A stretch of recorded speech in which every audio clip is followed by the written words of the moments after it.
You're not randomly waking at 3 a.m. Your brain is doing this. It's 3:07 a.m. Your eyes open in the dark. Your body is still, but something inside you is suddenly alert. And within seconds, your brain is fully online, like it was waiting for this moment. Not anxious, not panicked, just awake. Your thoughts begin moving, soft at first, then faster, and sleep quietly disappears. If you wake up at 3 a.m., if your brain won't shut off at night, if you feel a racing mind at night, if you can't fall asleep again no matter how tired you are, what I'm about to show you will feel uncomfortably precise, because this isn't random, and in the next moment, you'll understand why. I'm Dr. Sarah, a sleep medicine specialist with a background in psychiatry. For over 15 years, I've treated people who wake up at 3 a.m. without warning, people who feel their brain won't shut off at night, people who can't fall asleep again no matter how exhausted they are. Many of them struggle with insomnia after 40. Many believe something is wrong with them. Most are simply desperate to sleep through the night. And almost all of them were told the same explanations. It's stress, it's getting older, it's just insomnia.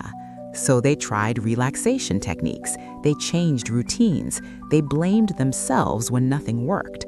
But modern sleep science shows something much deeper is happening. The issue is not a lack of discipline, it is not weakness, it is not overthinking. Your brain is not malfunctioning, it is responding to something specific, and once you see that response clearly, everything starts to shift. What feels like random wakefulness is actually patterned. What feels like a racing mind is actually activation. What feels like insomnia is often protection. Your nervous system is doing its job, just at the wrong time of night, and that misplaced timing changes everything, because that protection has a name. It is not a vague concept. It is not internet theory. It is a measurable biological state. It involves cortisol shifts. It involves circadian rhythm instability.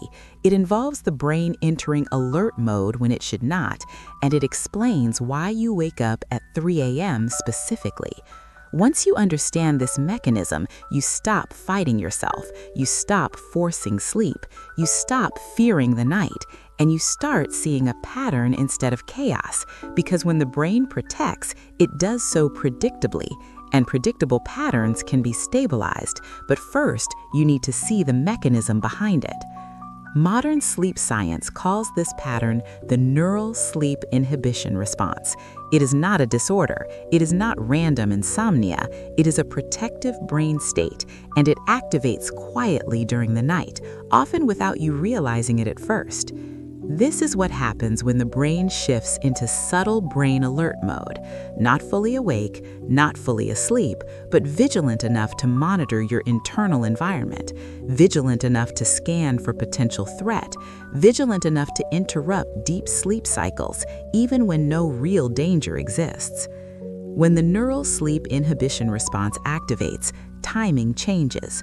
Cortisol begins rising earlier than it should. The nervous system stays slightly stimulated.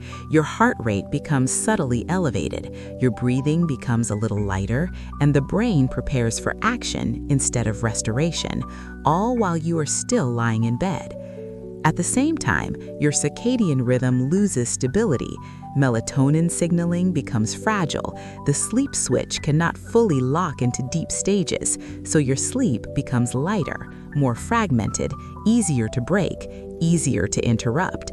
And that interruption often happens at 3 a.m. You wake up suddenly, your eyes open, your brain feels alert, your thoughts begin moving, and you cannot fall asleep again easily, even though you were exhausted hours earlier. But here is the critical question. Why does this shift so often happen around 3 a.m.? Why not midnight? Why not 5 a.m.? Why does the brain enter alert mode in that specific window? The answer lies in a predictable hormonal transition, and once you see that transition, the pattern becomes impossible to ignore. Here is what most people fundamentally misunderstand. When you wake up at night and your brain won't shut off, the thoughts are not initiating the awakening, they are the after effect of a biological shift. Cognition follows activation, it does not create it.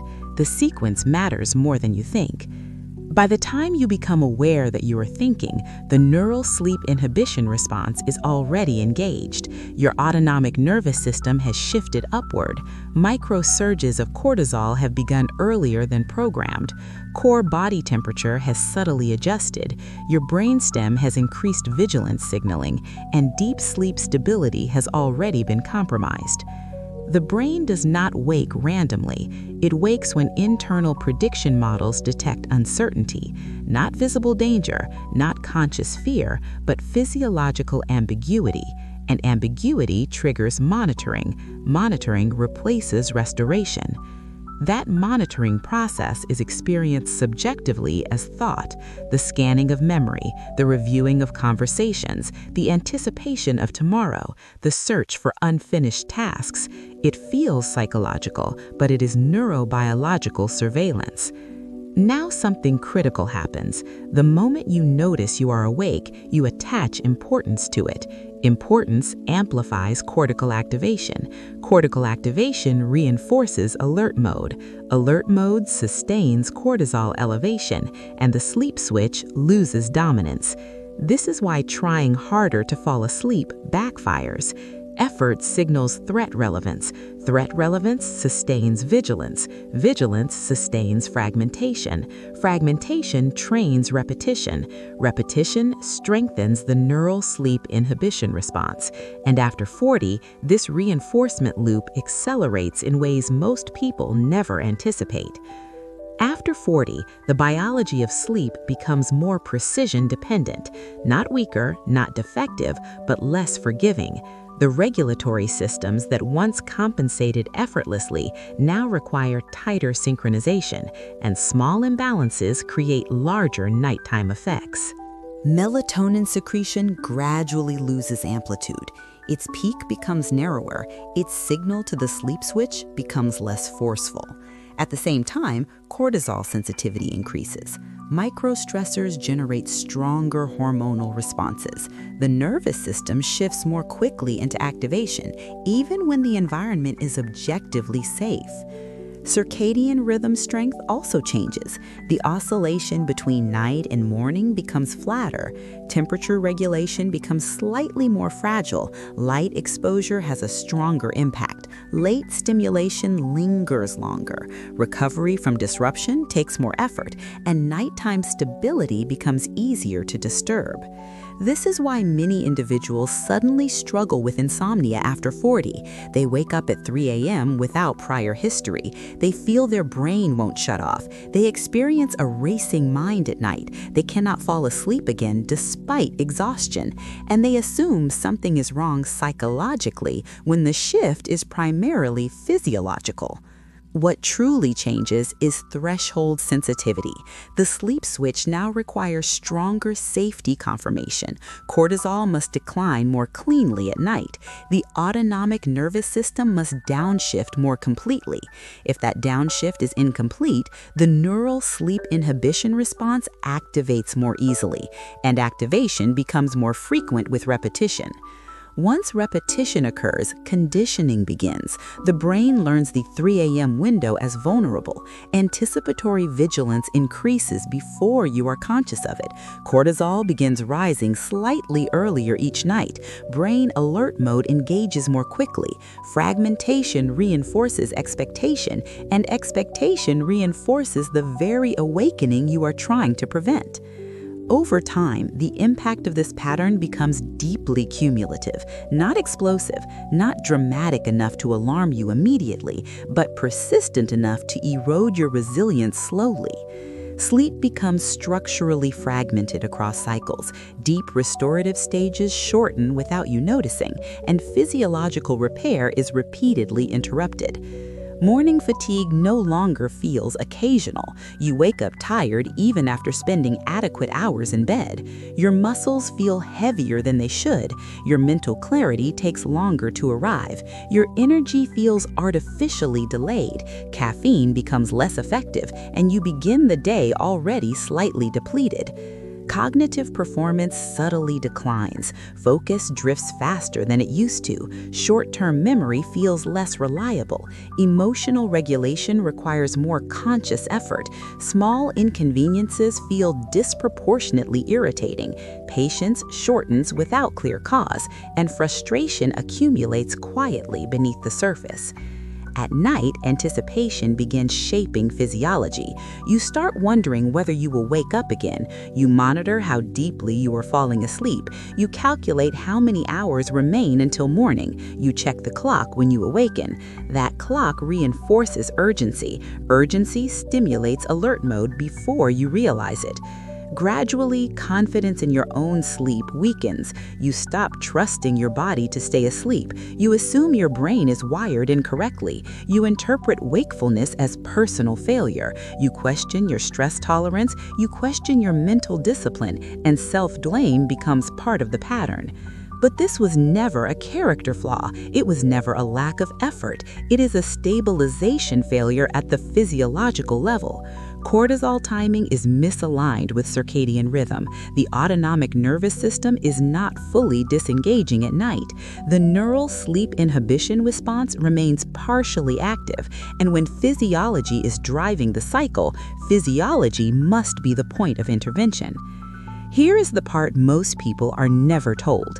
The neural sleep inhibition response is not permanent. It is not a life sentence. It is not a fixed defect in your brain.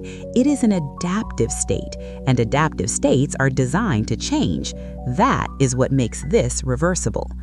This response developed for protection against perceived internal instability, protection against uncertainty during vulnerable hours. The brain chose vigilance over depth. It chose monitoring over restoration, but protective strategies can be updated, especially when new safety data becomes consistent. Neuroplasticity does not disappear after 40. It becomes more selective. The brain requires repetition to recalibrate. It requires predictable signals. It requires alignment between cortisol decline and circadian rhythm. It requires the autonomic nervous system to downshift fully before sleep. When those signals repeat, the alarm quiets. When cortisol timing stabilizes, nighttime becomes less volatile. When the autonomic nervous system regulates before bed, vigilance decreases. When circadian rhythm strengthens, deep sleep becomes more accessible. The sleep switch regains dominance gradually. Fragmentation reduces without force. Awakenings shorten naturally, and the 3 a.m. window loses its intensity. Staying asleep becomes less effortful. Falling back asleep becomes faster. The racing mind loses urgency. Brain alert mode stops feeling automatic. Sleep begins to feel like something your body remembers how to do, not something you must control, not something you must fight. This is not about sedation. It is not about overpowering the brain. It is about retraining timing and safety perception. Because when physiology stabilizes, behavior follows. When biology aligns, confidence returns. But there is one critical stabilizing factor most people ignore, and without addressing it, progress remains inconsistent. You do not correct this by trying harder. Effort is interpreted by the brain as importance. Importance increases vigilance. Vigilance fragments sleep. So the harder you push for sleep, the more the system resists. This is corrected by stabilizing biology, not by forcing behavior. There are 3 foundational anchors the brain depends on at night: evening nervous system downregulation, stable nighttime cortisol rhythm, and consistent circadian alignment. When these 3 synchronize, the sleep switch regains authority. Evening nervous system downregulation must be intentional. The autonomic nervous system cannot remain partially stimulated. Residual activation from the day must fully decline. Heart rate variability must increase. Breathing must deepen. Cortical activity must soften. Without that shift, vigilance persists beneath awareness. Cortisol timing must also be precise. It should reach its lowest point in the early night. It should not begin rising prematurely. If it rises too early, the brain interprets that as readiness. Readiness interrupts deep sleep cycles. Interruption reinforces pattern recognition. Pattern recognition strengthens the neural sleep inhibition response. Circadian alignment completes the equation. Light exposure must support melatonin timing. Sleep onset must remain relatively consistent. Temperature rhythms must not be disrupted late at night. When circadian amplitude strengthens, the window for 3 a.m. activation narrows, and brain alert mode loses intensity. When these anchors stabilize together, the brain exits protective surveillance gradually. Staying asleep becomes more automatic. Waking at 3 a.m. becomes less predictable.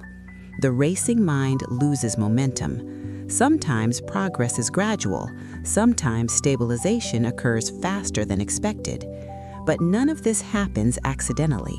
The brain requires consistent support signals. It requires repetition without threat amplification. It requires gentle reinforcement, not force. And this is where targeted, intelligent support becomes relevant, not as sedation, but as physiological assistance in restoring stability.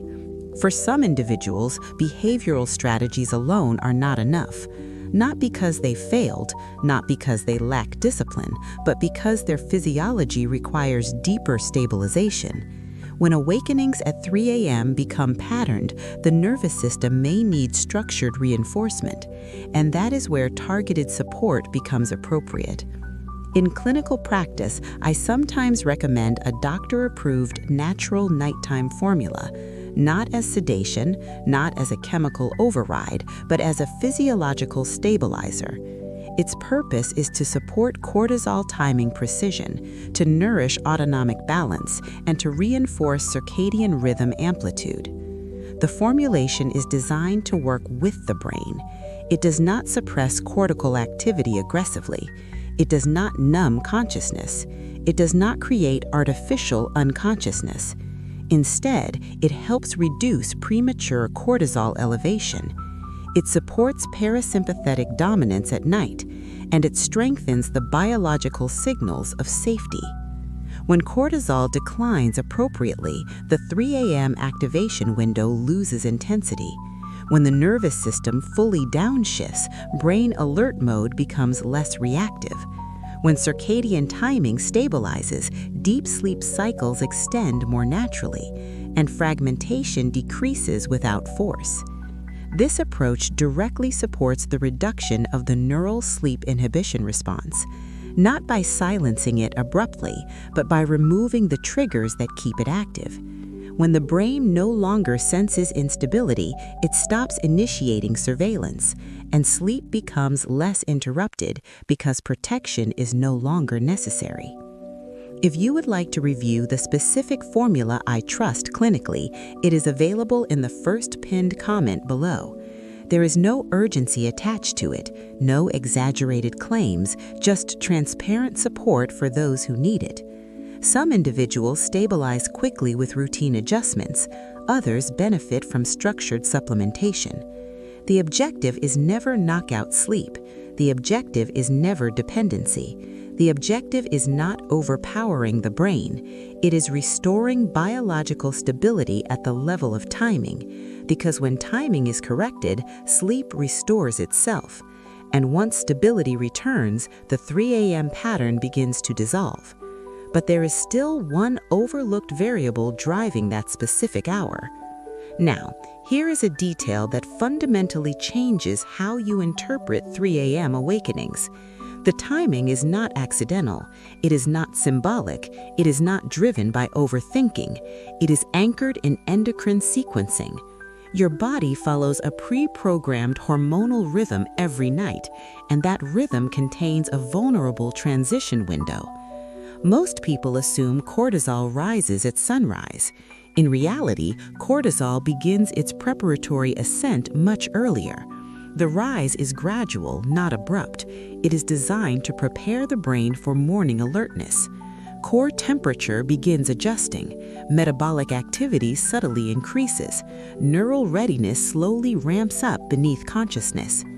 Between approximately 3 and 3:30 a.m., many individuals experience the earliest detectable phase of this cortisol shift. In a resilient system, it remains below the awakening threshold. In a sensitized system, it crosses that threshold prematurely. That activation activates the autonomic nervous system. Activation increases cortical vigilance, and vigilance interrupts deep sleep continuity. When the neural sleep inhibition response has been reinforced over time, this hormonal rise no longer remains subtle. The brain anticipates instability in that window. Anticipation lowers the awakening threshold further. Cortisol meets a system already primed for alertness. Brain alert mode engages rapidly, and the 3 a.m. awakening becomes patterned rather than occasional.